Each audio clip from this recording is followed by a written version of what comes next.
I, 32 male, have been married to my wife for over a year. I know it's just a year of marriage, but I'm here to tell my story. So, I met my wife around 3 years ago. For the sake of privacy, I'll call her Renee, 28. When I first met her, she was new to the city, struggling to make a career. She wanted to become a fashion designer in Hollywood, but her parents didn't approve of her profession because of the not-so-decent reputation of Hollywood. Besides, they wanted her to join their family business instead of hopping into a job. To prove her point, Renee moved to California and joined a company as a fashion intern. I'm into the advertising industry, and my work profile includes onboarding fashion designing companies to design clothes for the ads. That's how I met Renee. Although she was new to her company, her manager used to tag her along during briefing sessions because she was really sharp. After a few months, Renee single-handedly dealt with our company, and that's when we started seeing each other. It started off as professional meetings and eventually turned into romantic dates. I was impressed by Renee's charisma and resilience. She fought with her parents, almost got abandoned by them, and left her hometown because she chose her passion. We had to keep our relationship hidden because her company had a no-relationship policy with the clients. After 6 months of her internship, she switched to a better-paying full-time role in a different company. After her job switch, we decided to keep our personal and professional relationships separate because it might cost us our jobs. But we moved in together and officially started dating. Renee had no friends in the city except for her colleagues from the past and current company, so she mostly used to tag along with my friends. She was friendly, smart, and had a great sense of humor. She became a part of our friend group in no time. It was so fun to be around Renee that I never had a second thought about her. After 2 years of dating, I proposed to Renee. She gladly said yes, but was also worried about not having her parents on board. The thing is, her family is conservative Christian, while I'm not at all. Hence, she was worried that her parents would be upset about it. They were already not happy with her career choice. I took her to meet my parents, first to make her feel comfortable. My parents adored her. I assured her I would try my best to convince her parents, but she said she would handle it.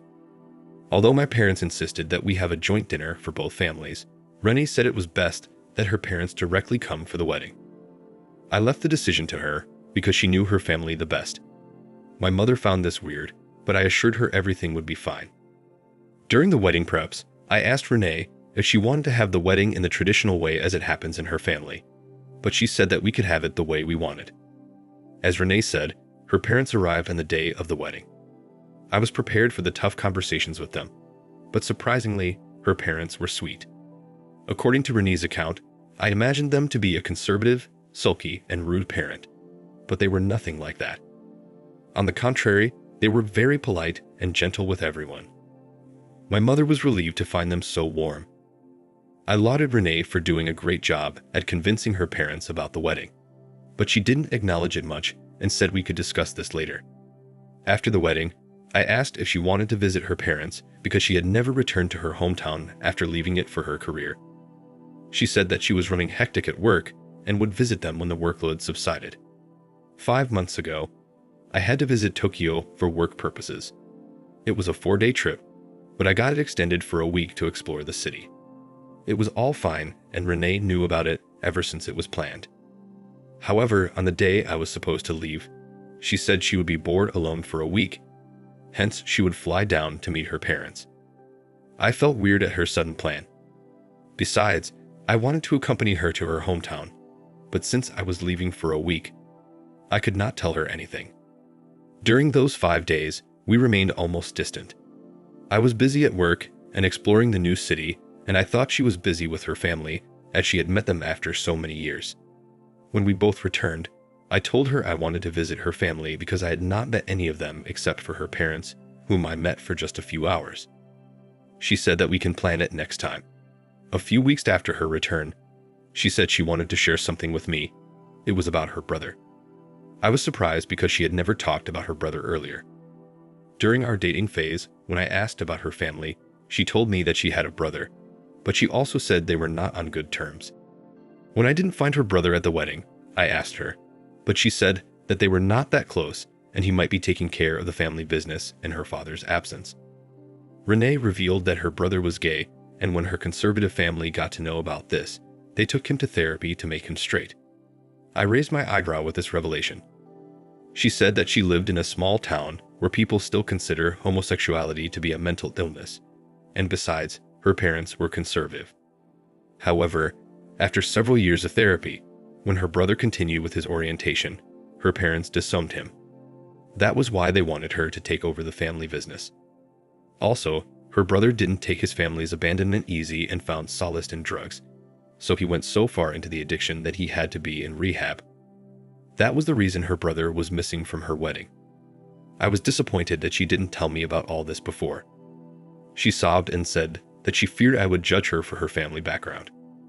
Renee said that when she visited her hometown, she got to know that her brother was out of rehab, and since his family didn't want him, he was living alone. Renee feared he might relapse out of the frustration and loneliness of living alone, so she asked him to move to California. She asked me if he could stay with us for some time until he got a job and a place for himself. I agreed to it because our apartment had a spare room used only to pile up courier boxes and discarded items. A couple of weeks after this discussion, Renee's brother, Marco, arrived. He is a year younger than Renee, hence she is protective of her baby brother. He was a timid guy. I thought his self-confidence had shrunk due to his disturbing past.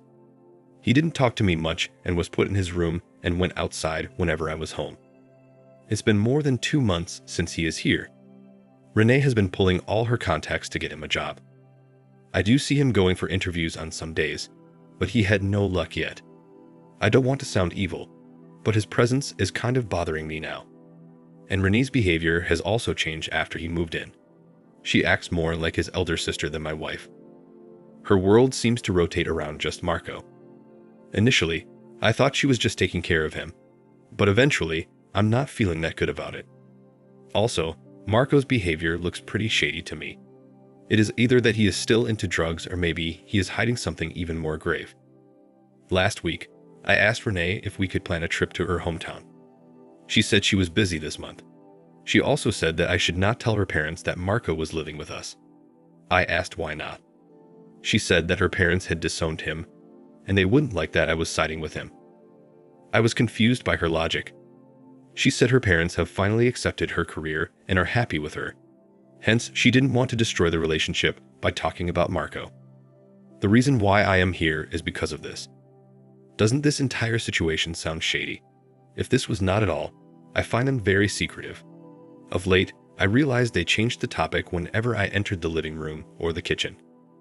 I even heard them talking in whispers, and when I entered, they started talking normally. I confronted Renee about this, but she told me they were discussing Marco's relapse and therapy, which he is embarrassed to talk about in front of me. I spoke to my colleague last week, and he said I was just jealous because Renee's attention got divided. Hence, I'm apprehensive about sharing this with others or confronting it with Renee. I want to know a neutral perspective from this community. Let me know if I missed any crucial information. I'll be online for the rest of the evening. I'm looking forward to catching up on the comments section. Now for the first update. Hi all. Thanks for the advice on the last post. Some of you sent me the stories of other men whose wives cheated on them by posing their lovers as their brothers, and that hit me hard. It was something beyond imaginable. So instead of jumping to the conclusion, I started digging into it. I started off by checking his ID. I wished I had done that earlier.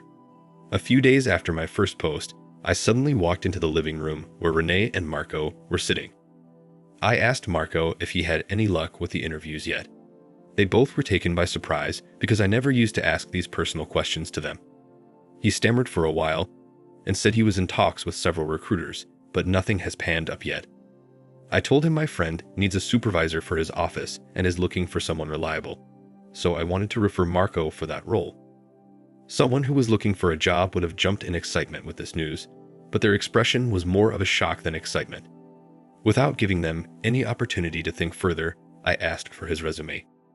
Renee jumped in and said she would share it in some time, but I insisted that I needed it right away. Renee's pushback confirmed my doubts about them. After a few exchanges between Renee and me, Marco shared the soft copy of his resume with me. I immediately opened it in front of them and checked for his name. My doubts turned out to be true. Although his name was still Marco, His surname was different from Renee's maiden name. I subtly asked him about this. Before Marco could say anything, Renee said since their parents had disowned him, he had changed his surname. I was ready for this BS anyway. Until then, I thought this sister-brother duo was up to something. But after this revelation, it was doubtful whether they were really siblings or not. So after a week, I told Renee that I was traveling to a place near her hometown for work, and if she was free, she could join me, and we could visit her parents' house. I deliberately gave her short notice so it was easier for her to say no. As expected, she said she was busy, but she kept asking me if I would be visiting her parents. I said no, I won't visit them alone, we can plan for the next time. In reality, I had no work trip. I went to her hometown only to meet her parents and uncover her truth. I don't want to get into the details of how I sourced their address. It was on her ID. So, I went to their house and immediately told them not to reveal this to Renee, because I was planning a surprise for her. Renee's birthday was around the corner, so I told them that I was arranging a surprise party for Renee and went there to invite them in person. They were pleased to receive me. While speaking to them, I eventually opened up and told them that they don't seem conservative at all like Renee had described. They laughed at it, taking it to be a joke. Then, I started probing them about their faith, and to my surprise, it came out that they were not at all conservative. I then started asking about their business. I kept it subtle so as not to raise any suspicions. Her father said that he intended to retire from his company next year and take it easy on life. I grabbed the opportunity to ask him how his business would run after their retirement. He said his son is already handling his business quite well, so he is best suited to be his heir. I saw Renee's mother getting uncomfortable with this, so I tried to divert to another topic. But her father went on to say, I wanted to be fair between both my children, that's why I urged Renee to join the business. In that way, both the brother and sister would have an equal share of the business. As Ryan is my son from the first marriage, Renee and my wife are both insecure that he would not give the business share to her. Since you're a family now, I'm telling you that I'll be fair with both of my children. He said something further that he was unhappy about Renee's career choice, but by then, I had zoned out after hearing his son's name to be Ryan. I was choking from inside and wanted to breathe. So, I cut him off in the middle and said that once I came for Renee's birthday, they could sit and sort out the difference. I didn't get to meet Ryan, but I saw him in the family pictures in their hallway. While leaving, I again reminded them not to tell Renee that I had visited them. It was supposed to be a surprise. They happily nodded. I felt so disgusted knowing that Renee was indeed having a lover in my house, posing him to be her brother. I went to meet them on Saturday, so it was almost a week before Renee's birthday, which was on Thursday. I felt so uneasy to share the house with her that I never returned home after meeting her parents. She called me on Sunday asking me when I would return. I told her my work got extended and I would be back only on Thursday morning. I'm currently put up in a hotel until then. I know she and her lover are having a honeymoon period in my absence, but I don't care. I just want to expose and humiliate her in front of her parents. I'm already in talks with a lawyer to process the divorce. In fact, I had an appointment with him a few hours before I made this update. I'll make another update once I expose that shit. Now for the second update. So, I'm finally divorced. I know it took a while to make an update, but I wanted to wrap up everything and update it all at once. For people who commented that I ignored all the red flags when it was clearly displayed all over my face, the thing is, I didn't notice or take any of it as absurd when it was happening. It sounded weird only when I retrospected the incidents after Marco's arrival. If you look at any solo event, it doesn't look shady. Only when everything gets added up does it sound obvious. And now everyone is taunting me that I was a simp to ignore it. Cool, moving on. As I mentioned, I invited Renee's parents for her birthday on Thursday. I went home on the same day. She was home. I felt so awful seeing her face that I didn't even wish her on the birthday. She thought I had forgotten. In order to sound cute, she hugged me and asked me to wish her. I played along and wished her. She said that I should take her out to celebrate her birthday. I said that I was tired and wanted to take a shower first. By the time I came out of the shower, Renee was already dressed up and ready to go out. I pretended to ignore her and went to bed. She played out her cute self, yelling at me to dress up and take her out. I said that I was having a terrible headache and needed a nap. I asked her to wait for a couple of hours. She got upset, but I assured her the wait would be worth it. I wasn't sleepy at all. I was in fact heavy-hearted, anticipating the confrontation which was just about to happen. An hour later, I got a call from Renee's father that they were just about to arrive. I hurriedly got out of bed and went outside. On my way out, I saw Renee and Marco talking and cooking inside the kitchen. She even asked me where I was going out in a hurry. I said that there was a courier outside and I was going to collect it. I went outside and waited for a few minutes before I saw them. I greeted them and took them inside. That was the moment. It was not only a moment of shock and despair for Renee and her lover, but her parents were equally shocked. It meant that they already knew about Marco. Renee looked at me, asking for an explanation. I said, "Oh, Ryan didn't come. It would have made things easier, isn't it?" Her father gave a disgusted look at Renee and asked her what Marco was doing at her house. She started sobbing by then. I sarcastically said, "Why are you saying this? Isn't he supposed to be your son?" Renee begged me to stop. Marco wanted to leave, but I stopped him by his shoulder and told him to sit. Her mother insisted on knowing the truth, so I told her everything. Marco and Renee were frozen with fear. Her parents gave a despised look at them. Her father turned towards me and asked if I knew everything. I said no, I got to know the truth when I visited them. He went on to reveal everything which was left uncovered. He said that Marco was Renee's boyfriend from college, and he had always been a drug addict and a bum sucking on Renee's pocket money. Hence, they had to cut off giving any money to Renee.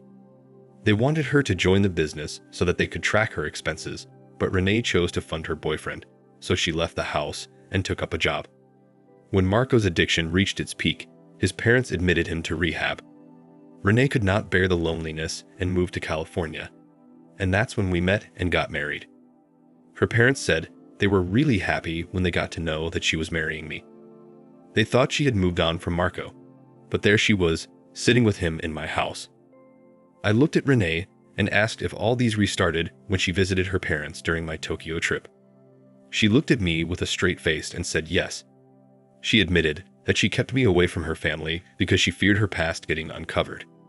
She admitted that she had moved on from Marco while she was with me, but when she got to know that Marco was back from rehab, she could not control herself and went to meet him. During the meeting, Marco convinced her that he was a changed man and urged her to divorce me. Renee could not take that risk right away unless Marco got a job, so they both planned the entire thing. It was true that Renee was not on good terms with her stepbrother Ryan, and hence she used that opportunity to pose Marco as her brother in front of me. Marco interrupted that he never liked the plan of staying in my house, but Renee forced him to. Her father was so disheartened that she lied so much about them and portrayed them as villains just to have her boyfriend. The situation got so worse that her father choked Marco by his collar and dragged him out of the house while Renee pleaded with him to stop. I just kept staring at her, at how smartly she was playing her game. Her parents apologized to me for everything. I told them they need to not be sorry for what Renee had done. I also informed them that I was going to file for divorce and Renee needed to leave the house right away. Renee didn't resist. She silently went inside the room to pack her belongings, but her father was not in the mood to take her with them. He stood up, saying that she had created this mess and now she has to bear it.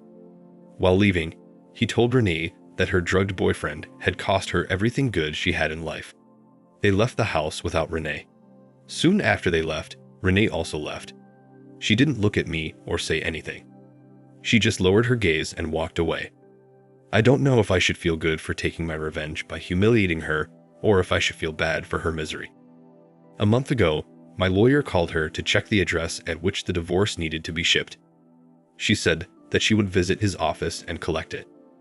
My lawyer informed me that she arrived at his office an hour later. As soon as he handed over the papers to her, she just glanced at the terms and immediately signed in front of him, handed back the papers to him, and left. A week ago, we were presented before the magistrate for divorce finalization. She was alone. She looked miserable and was quiet during the entire trial. In the end, when she was questioned, she affirmed agreeing to my terms. Actually, I didn't have a lot of property and wealth that she would have fought over. The house in which we were living was also rented. Since she was working, I was not asked for alimony. In fact, I was being considerate in not charging her with alimony for cheating and fraud. Our divorce was finalized uncontested. I know I'll get a lot of heat for letting her slip so easily. The thing is, she had already lost everything.